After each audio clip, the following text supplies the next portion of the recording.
Hello. I thought I would do a video just to celebrate the 40th birthday of my actual Commodore PET. It's not the Commodore PET model line in particular that was launched in 1977, but today, the 25th of June 2020, is the 40th birthday of this particular model. Inside it is stamped 25th of June 1980 was when this one was made. So this is a slightly later Commodore PET. The original model that came had a very different keyboard, a chiclet keyboard, and didn't have the separate numeric pad. It had a tape drive built into the casing, not just as big as this, but it was built into the casing. Your alternative for loading cassettes or programs onto these was either the tape deck like this, which is what I got with this one, or a huge double disk drive unit, which was sort of similar in size and weight to, if you remember, the old-fashioned videotape or VCR recorders that we used to have in the late 70s, early 80s. Huge, big, heavy things. So this one was actually a free, or I got this free of charge from FreeCycle. Needed a little bit of TLC and repairing in order to get it up and going, but get it up and going I did. And I'm going to demonstrate it for you in a minute or two if you're interested, that kind of thing. So if you're not aware, generally up until about 1977, computers, personal computers for hobbyists or people who were interested, were limited to these sorts of things, like the Altair 8800, which is, looks very different. You'd almost think a second, if you didn't know, you go, is that a computer? What is that? Whereas 1977 saw what is now known as the Trinity, because of their close release dates, was the Commodore PET, the original model, the Apple, which you can just see one over here, was the original Apple II, and the Tandy TRS-80 all came along at around the same time in 1977, and they would be I suppose recognizable to most people nowadays even as an early computer, in that they came sort of, with a built-in keyboard ready to connect to a display. In Commodore's case, this is the only one with a built-in display, which is fixed. It does not come off.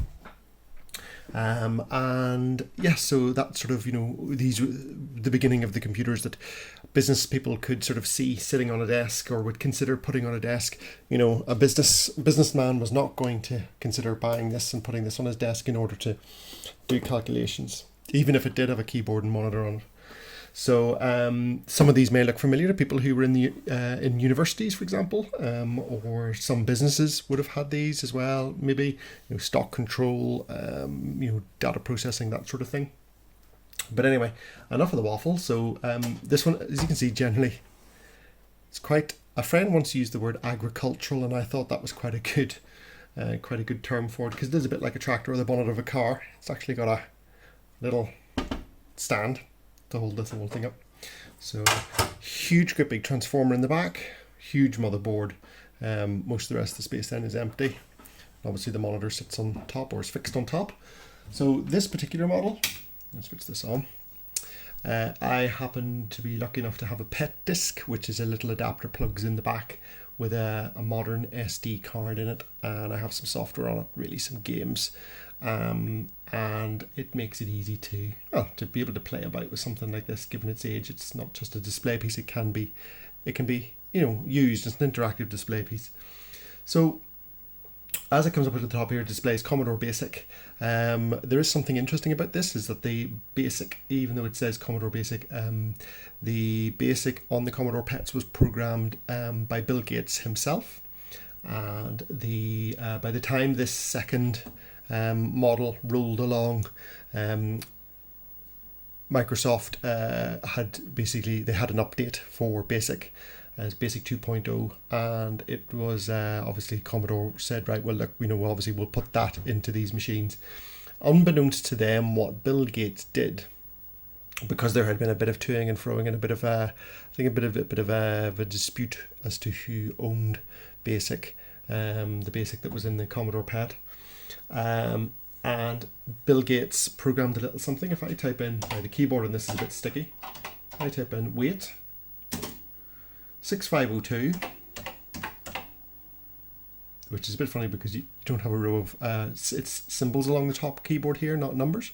So wait 6502, comma, and then This number depends on the number of times that or how often you want or how many times you want the message to be displayed. So I'm going to put 100 and press return, and it says Microsoft, if you can see that. So there would never be any doubt as to, it was known as an Easter egg, we never in any doubt as to who owned the BASIC that was in this particular machine or where it had originated from. So, oh, yeah, I just wanted to reset that. So proper name for this is the PET 2001. As you can see, for the 70s it looked quite sort of futuristic and stylish in a way. It was probably getting a bit dated by around 1980 whenever this one appeared. But the name 2001 and the styling were sort of said to be inspired by something like the film 2001. So without further ado, I'm just going to load. If I type in load, quote, $, quote, comma 9, which is the device identifier for the SD card in the back. The Commodore PET thinks that there's a disk drive plugged in here, but it's not. Return, searching, loading, ready. So if I do list, we get a list of games that happen to be on the PET disk. And the most noticeable one here, I'll move it in a little bit closer. The most noticeable one here will be space. So I'm going to do load, quote, space, comma 9. Searching for space, loading, run. Now, sticky keys. It's worth mentioning at this point that there are no high resolution graphics on this. What does that mean?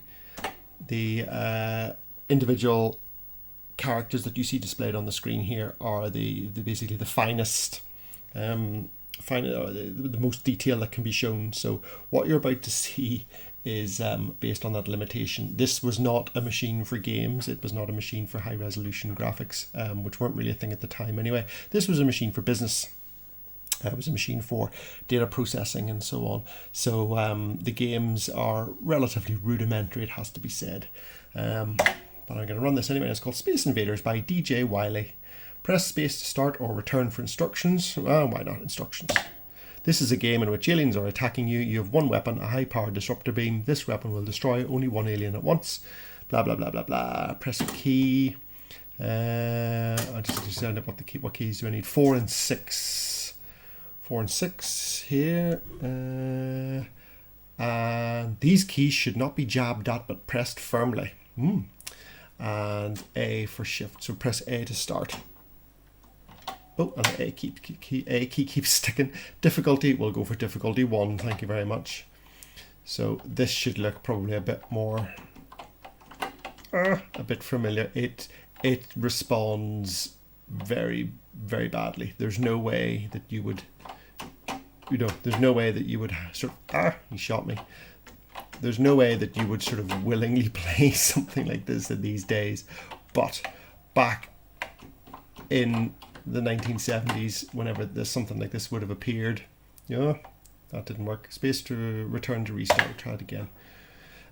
Back in the day, whenever something like this appeared, expectations were somewhat different. But as you can see, really with the blocky characters and obviously the video performance and the pretty sticky keyboard, although to be fair, the sticky keyboard is because of age. The keyboard's actually not too bad if you overlook the slightly unusual layout, which I suppose you would get used to at the time. We weren't in the era of standardized keyboard layouts at that stage. So for some reason, they've all stopped moving whenever the mothership goes across the top. Well, not for some reason, it's because it can't handle it. So yeah, I've had enough of that. So anyway, Commodore PET, 40th birthday, happy birthday Commodore PET, and thanks for watching.